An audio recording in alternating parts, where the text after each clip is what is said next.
Bonjour à tous et merci de nous retrouver sur le site de la Diamond Trading Academy pour un nouveau Daily Trading News dans ce jeudi 28 mai 2015. Nous allons commencer par regarder un peu sur le calendar les différents chiffres économiques attendus dans cette journée.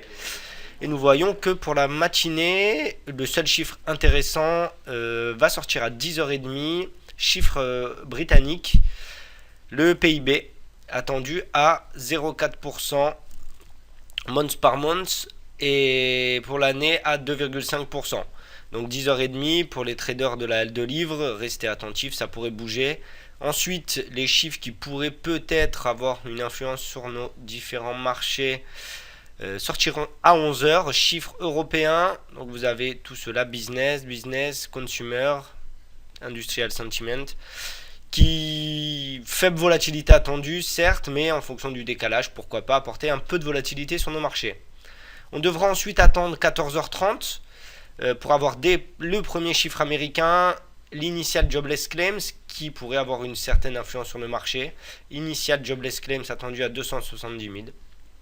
Et ensuite, le chiffre le plus important de l'après-midi, 16h, le pending home sales pour le mois d'avril, attendu à 0,9%.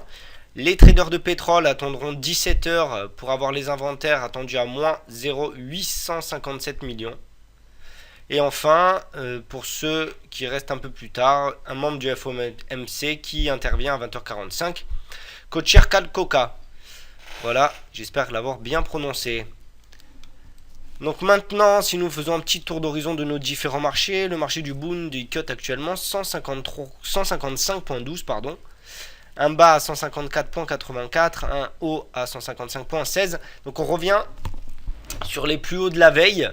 Attention, graphiquement, on voit que on commence à percer la zone. Donc on avait formé une zone ici, une belle zone sous la figure des 155. On l'a percé, pourquoi pas aller chercher la zone des 156, 156, 20 que vous avez un peu plus haut. Donc vérifiez bien en tout cas vos paramètres, même s'il est vrai que les shorts semblent être intéressants. Vérifiez votre stratégie. Calculez un peu vos trades pour savoir s'ils sont, comme je dirais, un peu bankable sur des shorts de Bund. Maintenant, si le marché venait à retracer, il serait intéressant de commencer à monter des positions acheteuses aux alentours des 153,50. Passons maintenant à la devise euro-dollar. La devise euro-dollar qui cote elle 1,0933. Donc on l'a vu effectuer une belle baisse hier. On est venu chercher les 1,0822 si je ne m'abuse. Et pour ensuite, suite à la news de peut-être un accord entre la Grèce et ses créanciers. La Grèce et ses créanciers, l'euro-dollar repartira à la hausse pour venir toucher, comme je voulais tout à l'heure, les 1,0950. Donc voilà, le marché de l'euro-dollar qui a effectué une belle correction. Pas de beau niveau, pas de belles zones vendeuses en tout cas à la vente avant les 1,12. Donc restez vigilants en tout cas, vous savez qu'on est sur un équilibre bas. Si le marché venait à retracer, il pourrait retracer fortement.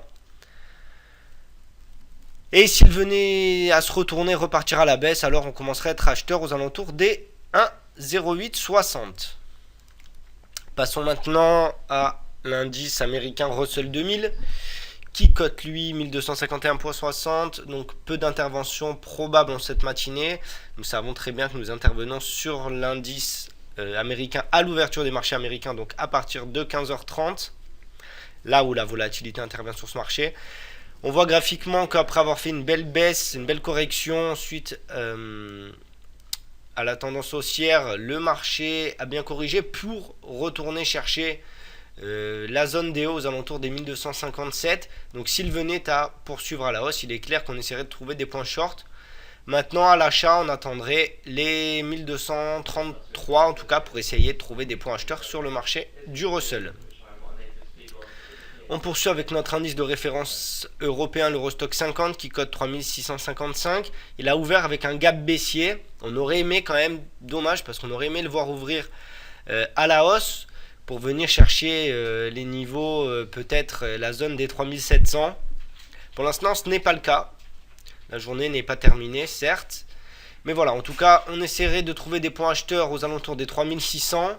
Et on espérait surtout voir le marché de l'Eurostoxx pousser à la hausse pour essayer de monter une position vendeuse.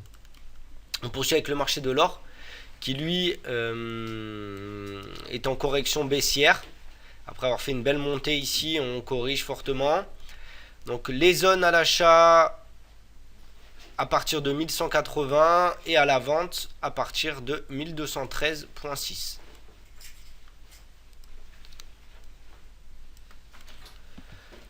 On termine comme tous les jours avec la matière première du pétrole qui range.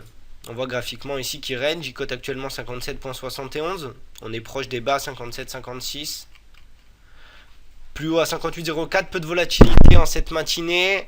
On commencerait peut-être à trouver un point short aux alentours des 59,50. Et si le marché venait à continuer à la baisse, les premières zones à l'achat se situent aux alentours des 56. Donc voilà pour ce Daily Trading News de ce jeudi 28 mai 2015. Je vous souhaite à tous une excellente journée de trading et à demain.